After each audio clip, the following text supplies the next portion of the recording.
The IEC has made a U-turn on NUMSA's application to register a workers' party. The union attempted to register a workers' party in July, but their attempts were blocked. It's believed the electoral body has a problem with the party's logo and name. It's also the end of an era for Mr. Terry Zelane as IEC commissioner. The outgoing commissioner is in studio to talk to us about this, his rather illustrious career. Mr. Zelane, a very good morning to you. Thank you so much for joining us. Good morning, and thank you very much for having me here.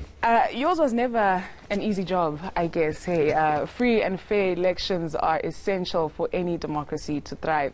And the electoral body, I guess, is the custodian of democracy in this country. So thank you to you and your team for your 18 years of service. What did this all take?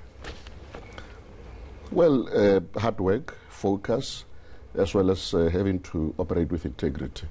And I'm glad that we had a team of individuals that were really dedicated in making sure that the outcome of the elections really and truly reflect the will of the people.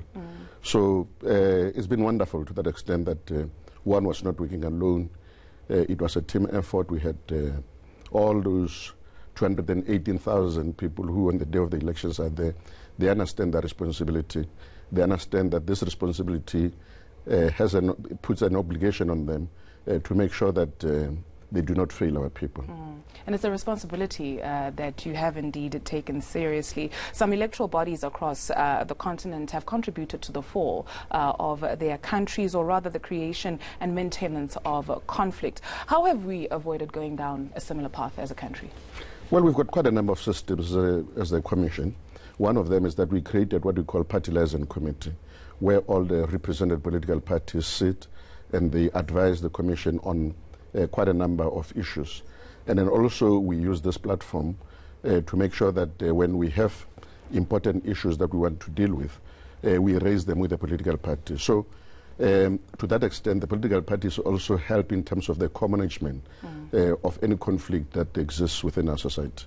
On the issues of political parties and dealing with political parties, has there ever been or is there interference from politicians in the work that the IEC does? Well, the pressures, I think, will always be there. The most important thing is how the Commission and the Commissioners actually respond to those pressures. Let's talk about the recent news of this party where NUMSA is concerned. What were the issues initially? First of all, let's start with that. I think it is important for me to indicate the following, that in terms of the way the legislation is constructed, if a party is aggrieved by the decision of the Chief Electoral Officer to register a party, they have another step that they can always pursue, and that is to approach the Commission for the Commission to review the decision of the Chief Electoral Officer. So in this case, in relation to Socialist Workers' Party, a decision was taken by the Chief Electoral Officer, and in terms of his decision, he was saying that the logo of this party, as well as the name, resemble other the names as well as the logos of other political parties, and that this might actually create confusion to a voter. So the appeal was then brought to the Commission, and the chairperson of the Commission requested me to look at that appeal. I looked at the appeal and then submitted the final decision of final recommendation to the Commission on Tuesday, at our meeting on Tuesday, and the Commission has accepted, has decided to accept this Socialist Workers' Party as a party to be registered. When we look at the voters' roll, we're still none the wiser as to when we're actually heading to the polls as a country. Perhaps let's first start with that. Are you privy to some information, perhaps, that we're not to, that you can share with us this morning? When can we expect to go to the polls? Any indication? I think the President has already announced that the elections will most probably take place in May. As we may be aware that the President takes this decision after consultation with the Electoral Commission. So that consultation has taken place already with the President, and he has already made a determination that the elections will be in May. But the actual date, we will leave it to the President to make an announcement on. Where are we sitting when it comes to the voters' roll? The voters' roll, I think we have really made progress. I mean, when we started with this process, we had about 16 million people for whom we did not have addresses, or we had partial addresses. At the moment, we are left with about 900,000 of individuals for whom we do not have addresses. So it is really a significant leap and significant progress. So we are quite satisfied, and we think that other measures that we have put in place will be able to address this. You may be aware that there is a piece of legislation before Parliament now, which is basically trying to formalize our arrangement where we procure addresses of people when they come to the voting station to come and vote. But also we are hoping that the excitement that will be generated by registration and preparation for 2019 elections in January will also be able to assist in terms of procuring the remaining addresses. So significant progress has been made. Right. Any major worries in terms of provinces around the country? We know that KwaZulu-Natal is a political hotbed with political violence taking place there. Well, normally when it comes to the elections, the majority of people who have got complaints, they use this as a platform to raise their issues. So definitely there will be some protests in certain areas.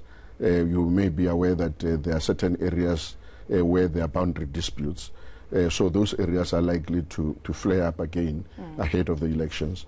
But also, as we've correctly indicated, a concern has really been raised about pockets of violence and assassinations that have been happening in KwaZulu-Natal. Hopefully, the political leadership as well as the police or law enforcement agencies will be able to arrest the situation before it begins to have an impact on the elections. Let's hope so. Under your belt, you've got 4 elections and by-elections, 4 national and provincial elections. You hold the record for the most elections delivered by any electoral commissioner in the country. That's no small feat. How do you reflect on your career in these past 18 years? It's been an interesting journey. I have really loved every moment of it. There have been pressures, as we've indicated, but I think to a large extent I took this as a contribution towards the struggle for justice in our country. I was part of the struggle from many years when I was still a youngster. At a very early age, I was expelled from a university because of my participation in the struggle for justice. So for me, the issue of elections and making sure that the will of the people finds an expression, I see it as a continuation of the struggle that I started as a youngster during those many years. And I'm glad that I never disappointed our people. Why leave now? Because firstly, the term has come to an end. But also I think I've really overstayed my welcome. And I think it is important for me to begin to explore other opportunities that are out there. Right. Maybe finally, voter registration. Where do we sit and what is happening there? There's going to be an announcement by the Commission sometime this coming week, I think on Wednesday, of the actual date for voter registration. But we have already indicated that it will most probably be sometime in January. But I would leave the final date for the commissioners and the new commissioners to make that announcement on Wednesday when they have a press conference. Dr. Tsilane, thank you very much, not just for coming through today, but for the work, again, that you and your team have done and for your long years of service. We do appreciate you. Thank you very much. Thank you so much. Dr. Terry Tsilane. Do stay with us. The Johannesburg Metro Police caught in the act of soliciting a bribe. More on that in a moment. You're watching Morning News Today, Weekend Edition.